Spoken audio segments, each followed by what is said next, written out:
we're going to take a few moments here for some rapid fire questions.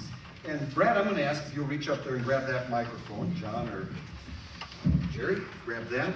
And we're just going to ask some rapid fire questions here. And so the three of you can grab that microphone there, and the two of you grab this microphone, and grab a microphone when you give an answer. And if your answers could be 20 to 25 seconds, that would be great. We just want to get a feel for you on a couple additional rapid fire questions here tonight. So we're the only ones in this living room. There's no one else, well, one or two around. So here we go. The first question, and Alderman Roberts, you already alluded to this, but because our religious freedoms are under such attack and assault in the world in which we live today, the council has voted unanimously regarding an opening prayer as an official part of the proceedings of the city council meetings. What is your personal position on prayer before city council meetings? Who would like to share? Do it. I have no problem supporting it 100%. I think it's something that's needed. It's a tradition that's been in our country for over 200 years, and it's something that we need to do. Without asking God for His support, we're not going to go anywhere. Thank you.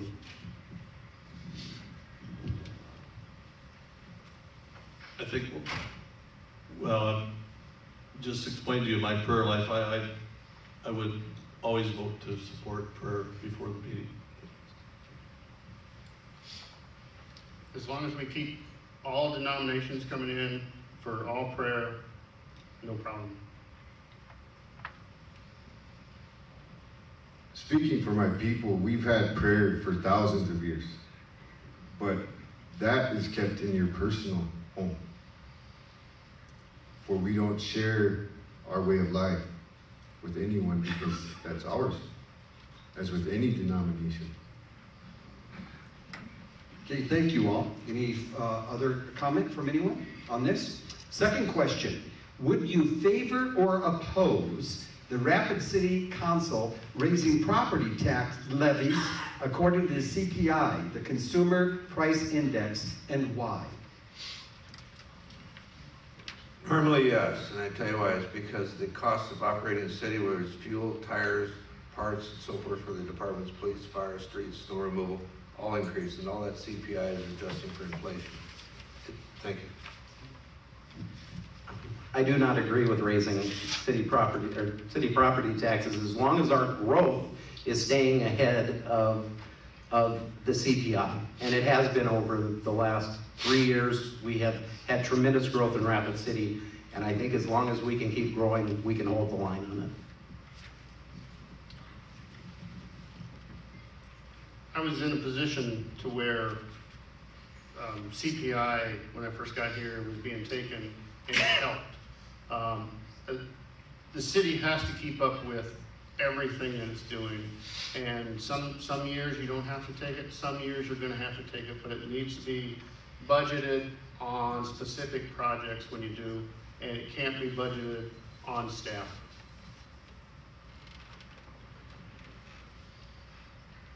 You know, one of the things about the CPI, and when you have half the count, it just becomes gamemanship. But inflation is real, and if we don't put the CPI in, we just lose buying power, and we just keep going farther and farther behind. We just sat here talking to, and almost everybody that mentioned infrastructure, the crowd clapped. You cannot fix infrastructure when your borrowing power goes backwards every year. Okay, thank you. Oh, Dallas, you have a thought? I'll be honest, you know, with many council people that get into office, they learn about infrastructure as they go. I'm in the learning process, so I can't honestly give you a statement on it, but I can say that I know people. Okay. Next question. Since the Rapid City Council approves malt beverage licenses that are tied to the licensing of video lottery games, what is your position on the expansion of video lottery licensing in Rapid City?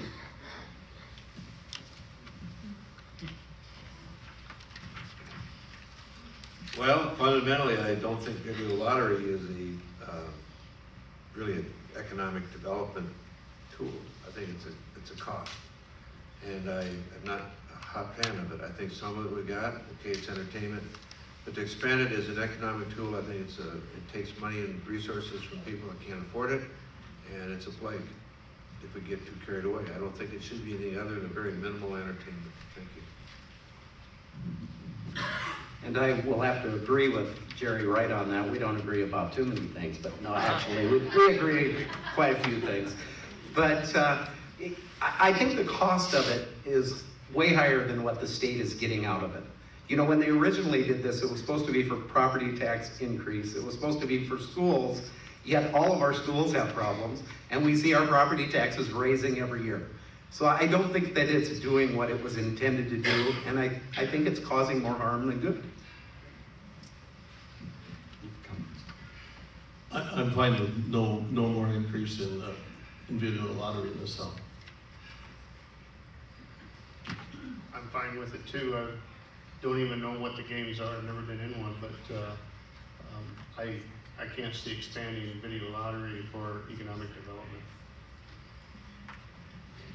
Okay, last question. Do you think it would be beneficial to increase the term limits of the mayor and council members? This is a topic of great interest. Yes, I do. I tell you what, like John said, there's a learning curve, and I think that it takes time for a member of the council to get up to speed and not only understanding the process, but also getting things done. It's not bad. It's not the same as, nobody in this job is a career politician.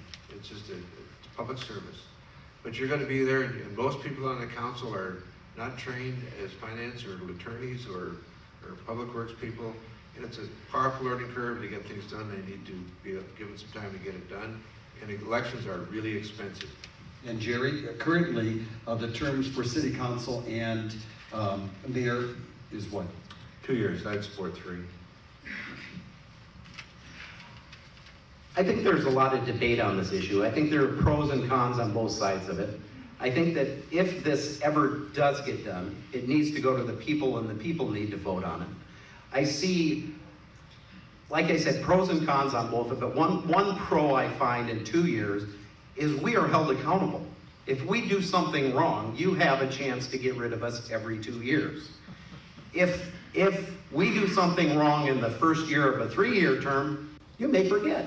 Or you may just, oh, thank you. I can talk about that one all day. Brad. You know, I'm in favor of a 4-year term, and what I was trying to say on the CIP deal is when the CIP comes up in the budgeting, whoever's up for re-election, it almost flip-flops who's for it and who's against it, because on a 2-year term, half the council's budgeting for re-election, and you're not budgeting for what the true costs of running the city really are. Jerry. I'm in favor of a 4-year election as well. I just think the complexities of a city the size of Rapid City are too much to learn in 2 years for a new city councilman, especially if you haven't been inside the city before. So 4 years, I'm there. I'm voting for it. Dallas, any comment on that? I would support a longer term for council, aldermen, alderwomen, and the mayor. But that would be conditioned on getting rid of the politicians and appointing statesmen. Okay, thank you. That is our last question. By the way, on the video lottery issue, the chairs that we have up here on the stage, I borrowed out of the casino. I just figured better us than them. So I thought I was getting the jackpot.